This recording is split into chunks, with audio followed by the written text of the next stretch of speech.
बच्चों, good morning, आदाब।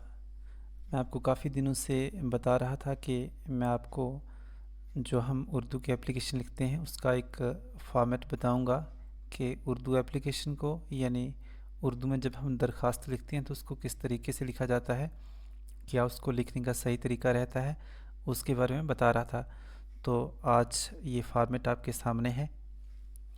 अभी मैं आपको यहाँ पे बताता हूँ और यहाँ पे बताया भी है आपको लिख के कि किस तरीके से जो उर्दू की दरख्वास्त होती है उसको लिखा जाता है। फिर भी मैं आपको और इसको तफसील में बताने की कोशिश करता हूँ।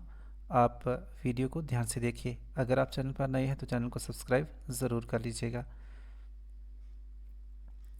यहाँ पे देखिए, सबसे पहले लिखा हुआ है बखिदमत प्रिंसिपल साहब, government higher secondary school Rajouri. तो यहाँ पर आपके स्कूल का जो भी नाम होगा, हो सकता है कि आपका स्कूल जो है वो गवर्नमेंट ना हो, प्राइवेट हो, तो जो भी आपके स्कूल का नाम है वो आपको यहाँ पे लिखना है। ठीक है, ये मायने नहीं रखता कि आपका स्कूल गवर्नमेंट है, आप गवर्नमेंट स्कूल में पढ़ रहे हैं या फिर प्राइवेट स्कूल में पढ़ रहे हैं। जो भी आपके स्कूल का नाम है वो आपको यहाँ पर लिखना है। और इसके बाद ये हेडिंग लिखने के बाद आपको लिखना है अनवान। अनवान में जैसे हम इंग्लिश में एप्लीकेशन लिखते हैं तो वहाँ पर हम सब्जेक्ट लिखते हैं, तो ठीक इसी जगह पर आपको उर्दू में अनवान लिखना है कि किसके बारे में आप एप्लीकेशन लिख रहे हैं। जैसे यहाँ पर मैंने लिखा हुआ है दरख्वास्त बराए छुट्टी, यानी कि अगर आपको छुट्टी लेने के लिए दरख्वास्त लिखनी है तो आप लिखोगे दरख्वास्त बराए छुट्टी। अगर आपको जुर्माना माफ़ करने के लिए दरख्वास्त लिखनी है तो आपको लिखना है दरख्वास्त बराए जुर्माना माफ़ी। यहाँ पर मैंने आपको 2-3 ऑप्शन दिए हैं, तो इनमें से जो भी आप जिसके बारे में भी आप एप्लीकेशन लिख रहे हो तो वो आप सेलेक्ट कर सकते हैं। या फिर आप कोई और आपका टॉपिक है जिसके बारे में आप एप्लीकेशन लिख रहे हैं तो ये वाली जो चीज़ है ये सेम रहेगी यहाँ तक। दरख्वास्त बराए आगे जो भी हो वो आपको लिखना है। तो जैसे यहाँ पर अगर मैं लिखता हूँ दरख्वास्त बराए जुर्माना माफ़ी, तो इसका मतलब क्या हुआ, जुर्माना माफ़ करने के लिए दरख्वास्त। तो कोशिश करें कि उर्दू में आप इस तरीके से ही लिखें, या फिर आप अगर बिल्कुल सिंपल लिखना चाहें या बिल्कुल सादा तौर पर लिखना चाहें तो आप ये भी लिख सकते हैं कि जुर्माना माफ़ करने के लिए दरख्वास्त। लेकिन अगर हम उर्दू पढ़ रहे हैं तो ज़रूरी ये है कि हम उसको उर्दू की तरीके से ही लिखें।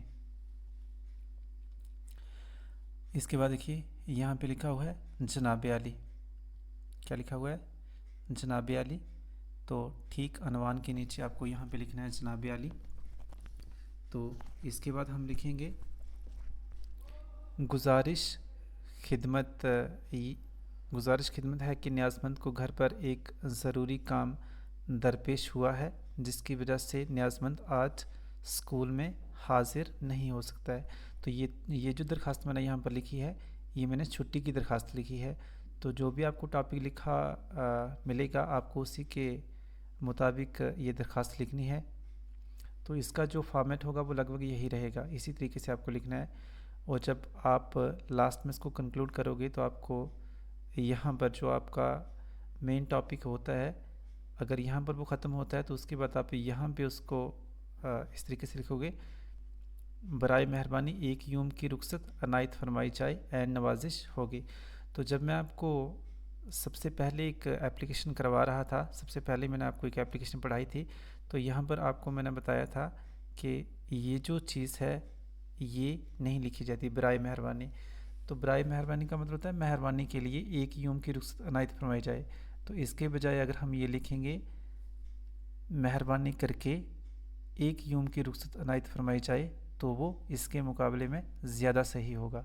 तो कोशिश करें इसको आप रिप्लेस कर दें, मेहरबानी करके एक यूम की रुखसत अनायत फरमाई जाए एंड नवाजिश होगी। क्योंकि बराए मेहरबानी का मतलब हुआ मेहरबानी के लिए, जो कि नहीं होता, जो गलत माना जाता है। तो इसलिए आप लिखोगे मेहरबानी करके एक यूम की रुखसत अनायत फरमाई जाए एंड नवाजिश होगी। ठीक है, उम्मीद करता हूँ कि आपको समझ में आ गया होगा। अगर आपको समझ में नहीं आ रहा है तो आप वीडियो को एक बार फिर से प्ले कर सकते हैं। मैं उम्मीद करता हूँ कि आपको समझ में आ जाएगा।